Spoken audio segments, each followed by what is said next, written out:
नमस्कार विद्यार्थी मित्रांनो, मी प्राध्यापक डॉक्टर आनंद शिंदे, लक्ष्मीबाई भाऊराव पाटील महिला महाविद्यालय सोलापूर। विद्यार्थी मित्रांनो, माझ्या या यूट्यूब चॅनलमध्ये मी आपणा सर्वांचे सहर्ष स्वागत करतो। विद्यार्थ्यांनो, आज आपण प्राथमिक शिक्षणाचे महत्त्व यांचा अभ्यास करणार आहोत। विद्यार्थ्यांनो, आतापर्यंत आपण प्राथमिक शिक्षण म्हणजे काय, प्राथमिक शिक्षणाची उद्दिष्टे नेमकी कोणकोणती आहेत याचा आढावा गेल्या व्हिडिओच्या माध्यमातून पाहिलेला आहे। तर प्राथमिक शिक्षण बघत असताना आपण म्हटलेलं आहे की पूर्व प्राथमिक शिक्षणानंतर सुरू होणारं जे काही शिक्षण आहे म्हणजेच आत्ताच्या नवीन शैक्षणिक धोरण 2020 नुसार सुरुवातीला पहिले नर्सरीचं शिक्षण आहे, त्याच्यानंतर ज्युनियर के जी आहे, सिनियर के जी आहे किंवा LKG आणि UKG आहे, आणि त्यानंतर प्रायमरी शिक्षण जे आहे हे प्रायमरी शिक्षण सुरू होणार आहे की जे प्रायमरी शिक्षण इयत्ता पहिलीपासून ते साधारणपणे इयत्ता 8वीपर्यंतचं जे शिक्षण आहे त्या शिक्षणाला आपण प्राथमिक शिक्षण असं म्हणतो। आणि या प्राथमिक शिक्षणाचा थोडक्यात आढावा जो आहे तो आढावा आपण गेल्या व्हिडिओमध्ये पाहिलेला आहे की ज्याच्यामध्ये प्राथमिक शिक्षण कशा पद्धतीनं सुरू झालं याचा विचार आपण केला की महात्मा फुले असतील किंवा सावित्रीबाई फुले असतील यांच्या त्यागानं आणि जिद्दीनं प्राथमिक शिक्षण जे आहे हे प्राथमिक शिक्षण भारतामध्ये साधारणपणे सुरू झालं। हंटर कमिशन समोर महात्मा फुले यांनी सक्तीच्या सार्वत्रिक आणि विनाशुल्क प्राथमिक शिक्षणाची मागणी केली होती।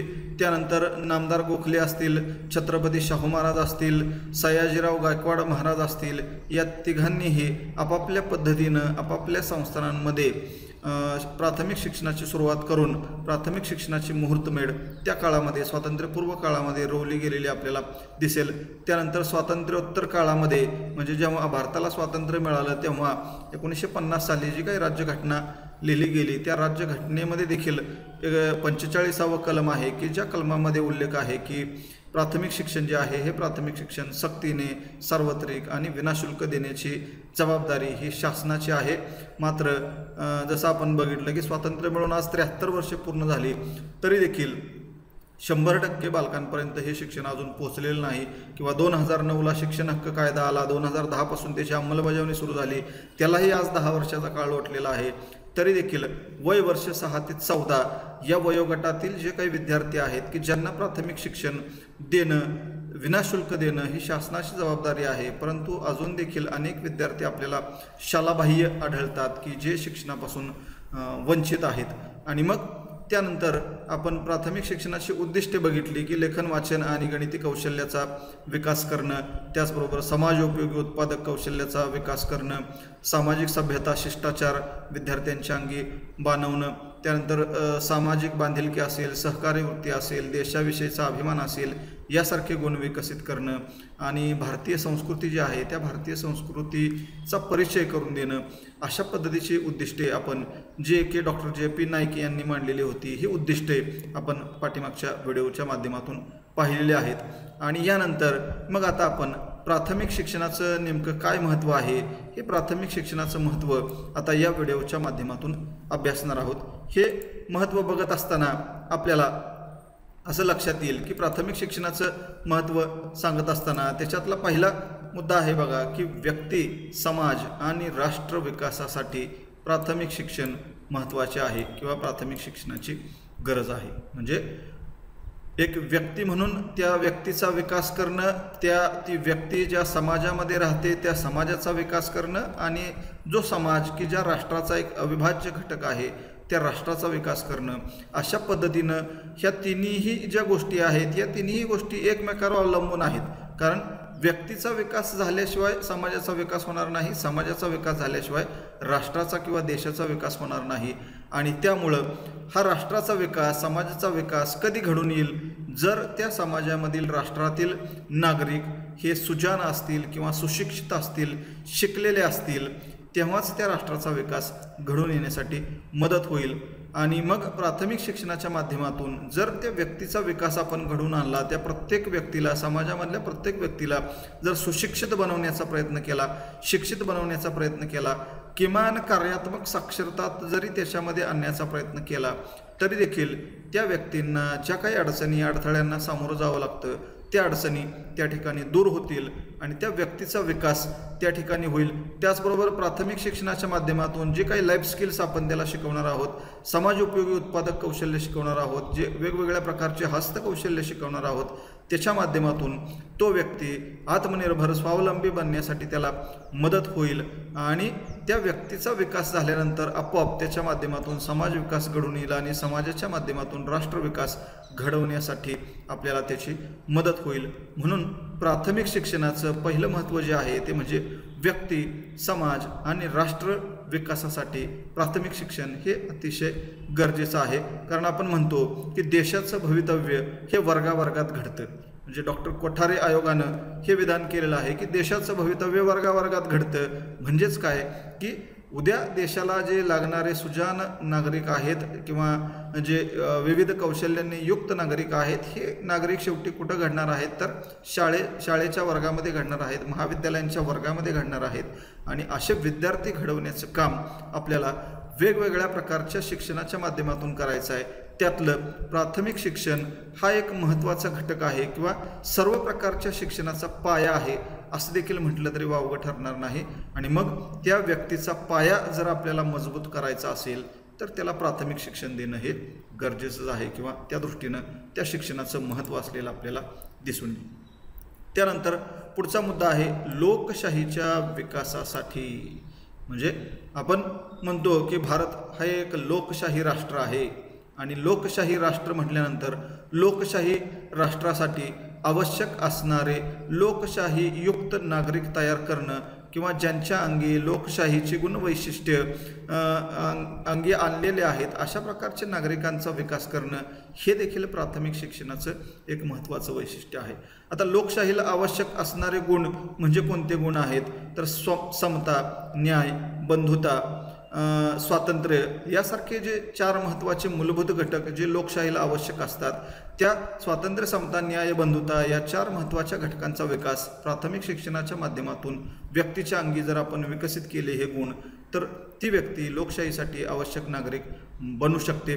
त्याचबरोबर धर्मनिरपेक्षता असेल, समानतेची संधी असेल, मग ती स्त्री पुरुष समानता असेल किंवा गरीब श्रीमंत समानता असेल, जात धर्मामधला भेद असेल, हे सगळं विसरून आपण एका लोकशाही राष्ट्राचे नागरिक आहोत अशा प्रकारची जी भावना आहे ही भावना जर विद्यार्थ्यांच्या मध्ये आपल्याला विकसित करायची असेल तर त्यासाठी आपल्याला हे प्राथमिक शिक्षण अतिशय महत्त्वाचं आहे। कारण प्राथमिक शिक्षणाच्या माध्यमातून लोकशाहीला आवश्यक असणारे जे काही हक्क आहेत, जबाबदाऱ्या आहेत, कर्तव्य आहेत, त्या सर्वांची जाणीव विद्यार्थ्याला करून दिली जाते आणि तो विद्यार्थी लोकशाहीच्या विकासासाठी आवश्यक असणारा विद्यार्थी आपण प्राथमिक शिक्षणाच्या माध्यमातून तयार करू शकतो। त्यामुळं प्राथमिक शिक्षणाचं महत्त्व असलेलं आपल्याला दिसून येईल। त्यानंतर पुढील महत्त्व आहे बघा, प्रत्येक नागरिकाच्या सामाजिक, सांस्कृतिक, आर्थिक आणि राजकीय विकासासाठी देखील प्राथमिक शिक्षणाचं महत्त्व आहे। म्हणजे नागरिक किंवा कुठलाही व्यक्ती आहे की ज्या व्यक्तीचा सर्व प्रकारचा विकास ज्याला आपण म्हणतो किंवा सर्वांगीण विकास ज्याला आपण म्हणतो की ज्याच्यामध्ये सामाजिक विकास आहे, सांस्कृतिक विकास आहे, आर्थिक विकास आहे, राजकीय विकास आहे, या सर्व प्रकारचा विकास त्या व्यक्तीचा घडवून आणण्यासाठी आपल्याला प्राथमिक शिक्षण गरजेचं आहे। कारण प्राथमिक शिक्षणाची जी काही उद्दिष्टे आपण बघितली की ज्याच्यामध्ये त्याचा सामाजिक विकास घडवून आणण्यासाठी सामाजिक शिष्टाचार किंवा सामाजिक जे नीतिमूल्य आहेत ते शिकवण्याचा प्रयत्न आपण प्राथमिक शिक्षणाच्या माध्यमातून करणार आहोत। सहकार्य वृत्ती असेल, सामाजिक बांधिलकी असेल, राष्ट्राविषयीचा अभिमान असेल, यासारखे गुण त्याच्यामध्ये विकसित करणार आहोत। भारताची जी काही सांस्कृतिक वैशिष्ट्ये आहेत ती सांस्कृतिक वैशिष्ट्यांचा परिचय आपण त्या प्राथमिक शिक्षणाच्या माध्यमातून त्याला करून देणार आहोत। आर्थिक दृष्ट्या स्वयंपूर्ण करण्यासाठी समाजोपयोगी उत्पादक कौशल्य असतील, लाईफ स्किल्स असतील, जीवन कौशल्य असतील, त्याचबरोबर हस्तकौशल्य असतील, या सर्वांचा विकास त्या विद्यार्थ्याच्या अंगी करणार आहोत। आणि राजकीय विकास म्हणजेच काय की एकंदरीत या सर्व प्रकारच्या शिक्षणामधून राष्ट्रासाठी आवश्यक असणारा जो काही नागरिक आहे की जो नागरिक शिक्षित असला पाहिजे, सुशिक्षित असला पाहिजे, अशा पद्धतीनं ह्या नागरिकांच्या प्रत्येक अंगाचा विकास करण्यासाठी आपल्याला प्राथमिक शिक्षण हे अतिशय गरजेचं किंवा महत्त्वाचं असलेलं दिसून येईल। त्यानंतर पुढील आहे लेखन, वाचन आणि गणिती कौशल्य प्राप्त करण्यासाठी प्राथमिक शिक्षणाचं महत्त्व आहे। म्हणजे समाजामधला, राष्ट्रामधला कुठलाही व्यक्ती असेल, त्या व्यक्तीला जर लेखन, वाचन आणि गणिती कौशल्य आपल्याला त्या व्यक्तीच्या अंगी आणायचे असतील तर त्यासाठी हेच शिक्षण महत्त्वाचं आहे. प्राथमिक शिक्षणच महत्त्वाचं आहे. या प्राथमिक शिक्षणाच्याच माध्यमातून ही 3 प्रकारची कौशल्य आपण व्यक्तीच्या अंगी बनवू शकतो. मग ते पूर्व प्राथमिक शिक्षण असेल, प्राथमिक शिक्षण असेल किंवा उच्च प्राथमिक शिक्षण असेल. म्हणजे नर्सरीपासून जर आपण विचार केला ते इयत्ता 8वी पर्यंत हे सर्व जे वर्ग आहेत, या सर्व प्रकारच्या वर्गाच्या माध्यमातून आपण व्यक्तीच्या अंगी लेखन, वाचन आणि गणिती कौशल्य जे आहे ही कौशल्य विकसित करण्याचा प्रयत्न साधारणपणे करत असतो. आणि एकदा त्या व्यक्तीला लिहिता वाचता आलं, व्यावहारिक गणित आलं, कार्यात्मक साक्षरता त्याला प्राप्त झाली की समाजामधले कुठल्याही प्रकारचे व्यवहार तो अतिशय चांगल्या पद्धतीनं करू शकतो. म्हणजेच काय की ही कौशल्य जर त्याला प्राप्त करायची असतील तर त्यासाठी त्याला हेच प्राथमिकच शिक्षण गरजेचं आहे. त्याशिवाय दुसऱ्या शिक्षणामधून आपल्याला ही कौशल्य विकसित करता येऊ शकत नाही. प्राथमिक शिक्षणामधूनच ही कौशल्य आपल्याला विकसित करता येऊ शकतात. त्यानंतर पुढील मुद्दा आहे तो म्हणजे मानसिक शक्तींच्या विकासासाठी प्राथमिक शिक्षण महत्त्वाचं आहे किंवा गरजेचं आहे. म्हणजे प्राथमिक शिक्षणाच्या माध्यमातून जे काही वेगवेगळ्या प्रकारचं शिक्षण, मग ज्याच्यामध्ये बौद्धिक शिक्षण आहे, भावनिक आहे, सामाजिक आहे, सांस्कृतिक आहे, असं जे वेगवेगळ्या प्रकारचं शिक्षण आपण त्या विद्यार्थ्याला देणार आहोत. शारीरिक शिक्षण आहे की ज्याच्या माध्यमातून त्या व्यक्तीच्या अनेक प्रकारच्या ज्या मानसिक शक्ती आहेत त्या मानसिक शक्तींचा विकास आपण प्राथमिक शिक्षणाच्या माध्यमातून करू शकतो. उदाहरणार्थ मग विचार करणं, तर्क करणं, अंदाज करणं, निष्कर्ष काढणं, भविष्याबद्दल विचार करणं, ह्यासारख्या ज्या गोष्टी आहेत की ज्याला आपण मानसिक शक्ती म्हणतो, मानसिक क्षमता म्हणतो, या मानसिक क्षमतांचा विकास देखील आपण प्राथमिक शिक्षणाच्या माध्यमातून करू शकतो. म्हणजे गणितासारखा विषय आहे, भूगोलासारखा विषय आहे, विज्ञानासारखा विषय आहे, यासारखे जे विषय आहेत की ज्या विषयाच्या माध्यमातून निरीक्षण क्षमता असेल, विचार करण्याची क्षमता असेल, तर्क, अंदाज, निष्कर्ष काढण्याची क्षमता असेल, यासारख्या वेगवेगळ्या क्षमतांचा विकास आपल्याला करता येऊ शकतो. म्हणून मानसिक शक्तींच्या विकासासाठी देखील आपल्याला प्राथमिक शिक्षण हे अतिशय गरजेचं किंवा महत्त्वाचं असलेलं दिसून येईल. त्यानंतर आणखीन काय मुद्दे आहेत की ज्यासाठी आपल्याला प्राथमिक शिक्षणाचं गरज आहे, महत्त्व आहे. तर बघा, व्यक्तीला स्वावलंबी, सुसंस्कृत, साक्षर, कर्तव्यदक्ष, सुजाण आणि चारित्र्यसंपन्न नागरिक बनवण्यासाठी आपल्याला प्राथमिक शिक्षण महत्त्वाचं आहे. म्हणजे जसं आपण बघितलं की प्राथमिक शिक्षणाची जी काही उद्दिष्टे आपण पाहिली की ज्या उद्दिष्टांच्या माध्यमातून तो विद्यार्थी स्वावलंबी बनण्यासाठी अनेक प्रकारची जी काही हस्तकौशल्य आहेत ती हस्तकौशल्य आपण शिकवणार आहोत. सुसंस्कृत बनण्यासाठी सामाजिक शिष्टाचार, चांगल्या सवयी, चांगले संस्कार जे आहेत त्यांचं आपण हे संस्कार, आदर्श मूल्य आपण त्या विद्यार्थ्यांमध्ये आणण्यासाठी प्रयत्न करणार आहोत. लेखन, वाचन आणि गणिती कौशल्य त्या विद्यार्थ्याला प्राप्त झाल्यामुळं तो विद्यार्थी साक्षर बनणार आहे, कार्यात्मक साक्षर बनणार आहे आणि आपल्या हक्क, कर्तव्य आणि जबाबदाऱ्याबद्दल तो एक कर्तव्यदक्ष किंवा सुजाण की ज्याला सर्व प्रकारच्या गोष्टींची जाणीव आहे अशा पद्धतीचा नागरिक तर तो तयार होणारच आहे. परंतु त्याचबरोबर चारित्र्यसंपन्न नागरिक बनवण्यासाठी देखील आपल्याला या प्राथमिक शिक्षणाचं महत्त्व असलेलं दिसून येईल. कारण जसं आपण म्हणतो की लहान वयातच मुलांवर आपण चांगले संस्कार करू शकतो आणि लहान वयामध्ये केलेले हेच संस्कार पुढे आयुष्यभर टिकू शकतात. म्हणून लहान वयात म्हणजेच प्राथमिक शिक्षणाच्या या लहान वयामध्येच विद्यार्थ्यांवर आपण चांगले संस्कार, चांगल्या सवयी, चांगले वळण त्याला आपण लावले, चांगले आदर्श मूल्य शिकवले, भारतीय संस्कृतीनं ज्या ज्या काही चांगल्या गोष्टी आपल्याला सांगितल्या आहेत त्या सर्व गोष्टी जर त्या विद्यार्थ्याला शिकवल्या तर तो विद्यार्थी एक चांगला सुसंस्कृत आणि चारित्र्यसंपन्न नागरिक बनल्याशिवाय राहणार नाही की ज्या नागरिकाची गरज आजच्या काळामध्ये फार महत्त्वाची आहे. म्हणजे अशा पद्धतीनं मग स्वावलंबी, सुसंस्कृत, साक्षर, कर्तव्यदक्ष, सुजाण आणि चारित्र्यसंपन्न नागरिक बनवण्यासाठी देखील आपल्याला प्राथमिक शिक्षण अतिशय महत्त्वाचं आहे.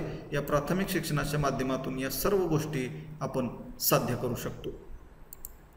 त्यानंतर पुढील मुद्दा आहे बघा, समाज ऐक्य, समाज सातत्य आणि समाज प्रगती साधण्यासाठी देखील आपल्याला प्राथमिक शिक्षणाची गरज आहे किंवा महत्त्व आहे. म्हणजे समाजामध्ये ऐक्य राहिलं पाहिजे, समाजामध्ये सातत्य राहिलं पाहिजे आणि समाजाची प्रगती ही सातत्यानं घडून येत राहिली पाहिजे. त्याच्यामध्ये कुठल्याही प्रकारचा अडथळा निर्माण होऊ नये यासाठी ज्या काही जाणीवा आपल्याला विद्यार्थ्यांच्यामध्ये विकसित करायच्या आहेत की जे विद्यार्थीच उद्याचे सुजाण नागरिक बनणार आहेत, त्या विद्यार्थ्यांना आपल्याला तयार करण्याचं काम प्राथमिक शिक्षणाच्या माध्यमातून करायचं आहे. म्हणजेच काय की समाजामध्ये ऐक्य साधायचं आहे. आपण बघितलं की भारतीय संस्कृती ही अतिशय महान संस्कृती आहे, कारण भारत हा एक धर्मनिरपेक्ष राष्ट्र आहे असं आपण म्हणतो. आणि या धर्मनिरपेक्ष राष्ट्रामध्ये अनेक जाती धर्माचे लोक जे आहेत ते अनेक जाती धर्माचे लोक राहतात, गुण्या गोविंदानं नांदतात. कित्येक जाती कित्येक धर्म असले तरीसुद्धा प्रत्येक जाती धर्माचे सण उत्सव परंपरा रूढी आपण या देशामध्ये साजरी करण्याचा प्रयत्न करतो की ज्याच्या माध्यमातून मग तो हिंदू असू द्या, मुस्लिम असू द्या, ख्रिश्चन असू द्या, शीख असू द्या, कुठल्याही प्रकारचा नागरिक असू द्या, त्या प्रत्येक नागरिकाला आपण काय करतोय की त्या माध्यमातून समाज ऐक्य साधण्याचा प्रयत्न करतोय. कुठलाही जाती धर्म जो आहे तो जाती धर्म न मानता सर्व व्यक्ती कशासारख्या असतील या पद्धतीचा विचार आपण या शिक्षणाच्या माध्यमातून त्याच्यामध्ये रुजवत असतो. त्यामुळं समाजामध्ये ऐक्य साधण्यासाठी, एकात्मता निर्माण करण्यासाठी आपल्याला या प्राथमिक शिक्षणाची गरज आहे. त्याचबरोबर समाजामध्ये सातत्य राहिलं पाहिजे, समाजामध्ये नियंत्रण राहिलं पाहिजे, समाजामध्ये चांगलं परिवर्तन जे आहे हे चांगले परिवर्तन देखील घडून आलं पाहिजे. यासाठी आपल्याला प्राथमिक शिक्षणाची गरज आहे आणि समाजाची प्रगती होण्यासाठी समाजामध्ये चांगलं परिवर्तन घडलं पाहिजे की जे परिवर्तन आपण शिक्षणाच्याच माध्यमातून घडवू शकतो.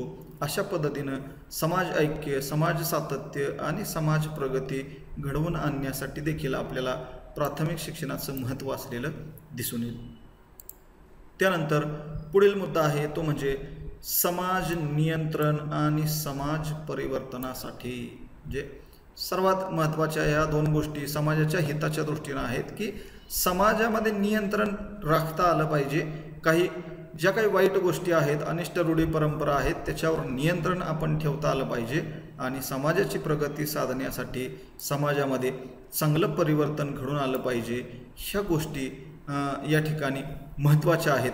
तर समाजामध्ये नियंत्रण प्रस्थापित करत असताना ते दोन प्रकारे आपण नियंत्रण प्रस्थापित करू शकतो. एक म्हणजे कायद्याच्या माध्यमातून, कायद्याच्याद्वारे आपण समाजामध्ये नियंत्रण आणू शकतो. आणि दुसरं आहे शिक्षणाच्या माध्यमातून, म्हणजे अनौपचारिकपणे शिक्षणाच्या माध्यमातून जाणीव जागृती निर्माण करून सुद्धा आपण समाजामध्ये नियंत्रण प्रस्थापित करू शकतो.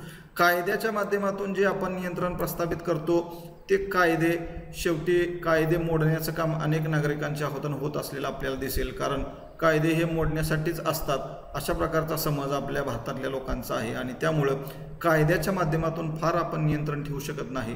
मात्र अनौपचारिकरित्या शिक्षणाच्या माध्यमातून जर एखाद्या गोष्टीविषयी जाणीव जागृती लोकांच्यामध्ये जर निर्माण झाली तर लोक जागरूक झाले की आपोआप समाजामध्ये नियंत्रण प्रस्थापित होण्यासाठी त्याची मदत होतील.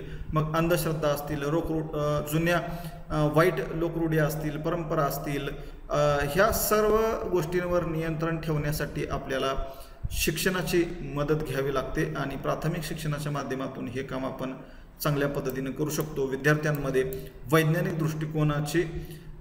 दृष्टिकोन जो आहे तो वैज्ञानिक दृष्टिकोन आपण विद्यार्थ्यांमध्ये निर्माण करू शकतो. स्वच्छतेविषयीचं जे महत्त्व आहे हे महत्त्व आपण विद्यार्थ्यांमध्ये निर्माण करू शकतो आणि त्या माध्यमातून समाजामध्ये एक प्रकारचं नियंत्रण प्रस्थापित करून चांगल्या समाज परिवर्तनासाठी आपल्याला त्याला तयार करता येऊ शकतं आणि समाजामध्ये चांगलं परिवर्तन घडवून आणण्यामध्ये त्या विद्यार्थ्यांचा वाटा, योगदान त्यांचं आपण घेऊ शकतो. त्यासाठी देखील प्राथमिक शिक्षण महत्त्वाचं असलेलं आपल्याला दिसून येईल.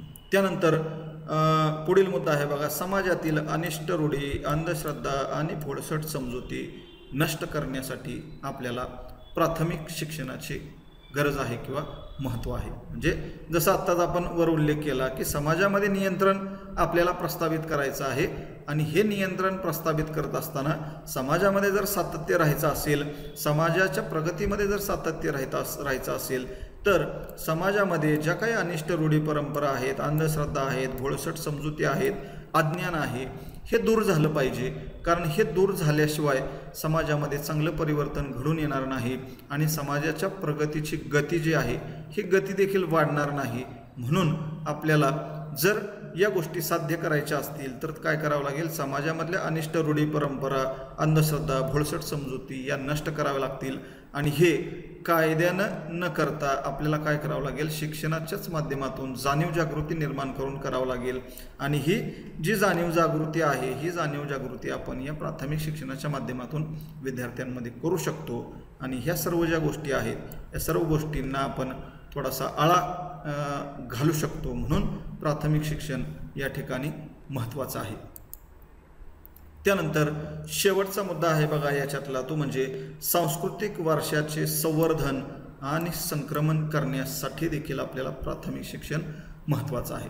जसं प्राथमिक शिक्षणाचं 5वं जे उद्दिष्ट आपण बघितलं होतं की भारताच्या भौगोलिक, सामाजिक, सांस्कृतिक घटकांचा परिचय करून देणे आणि ह्या घटकांचा परिचय जेव्हा आपण त्या विद्यार्थ्याला करून देतोय म्हणजेच आपली जी काही भारतीय संस्कृती आहे की जी जगामध्ये अतिशय प्राचीन आणि महान अशा प्रकारची संस्कृती आहे की ज्या संस्कृतीला 5 ते 6 हजार वर्षांचा इतिहास लाभलेला आहे, अशा प्रकारची जी संस्कृती आहे या संस्कृतीचं संवर्धन झालं पाहिजे, म्हणजे ती टिकली पाहिजे आणि त्याचबरोबर तिचं संक्रमण पण झालं पाहिजे, म्हणजे पुढच्या पिढीला ती संस्कृती नेमकी काय आहे ती संस्कृती कळली पण पाहिजे। याच्यासाठी आपल्याला शिक्षणाची गरज आहे, शिक्षणाचं महत्त्व आहे।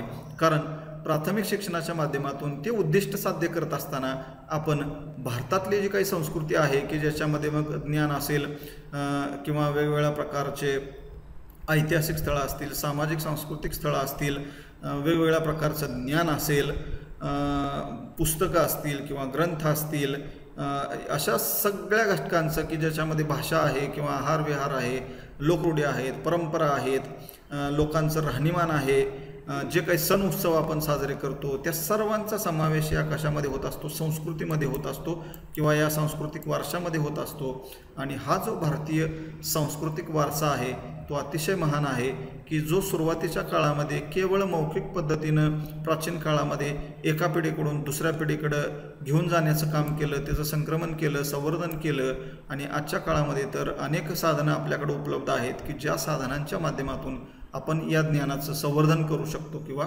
संक्रमण करू शकतो। आणि म्हणून प्राथमिक शिक्षणाच्या माध्यमातून सुद्धा आपल्याला या आपल्या भारतीय सांस्कृतिक वारशाचं संवर्धन आणि संक्रमण करायचं आहे आणि त्यासाठी आपल्याला हे प्राथमिक शिक्षण महत्त्वाचं आहे। तर विद्यार्थी मित्रांनो, अशा प्रकारे आजच्या या व्हिडिओच्या माध्यमातून आपण प्राथमिक शिक्षणाचं महत्त्व नेमकं कशा प्रकारे आहे, कोणकोणत्या गोष्टी साध्य करण्यासाठी आपण प्राथमिक शिक्षणाची मदत घेऊ शकतो किंवा प्राथमिक शिक्षणाच्याच माध्यमातून आपल्याला हे साध्य करता येऊ शकतं, ते प्राथमिक शिक्षणाचं महत्त्व आपण या व्हिडिओच्या माध्यमातून अभ्यासलेलं आहे। आपणाला हा व्हिडिओ जर आवडला असेल तर या व्हिडिओला लाईक आणि शेअर करायला विसरू नका। धन्यवाद।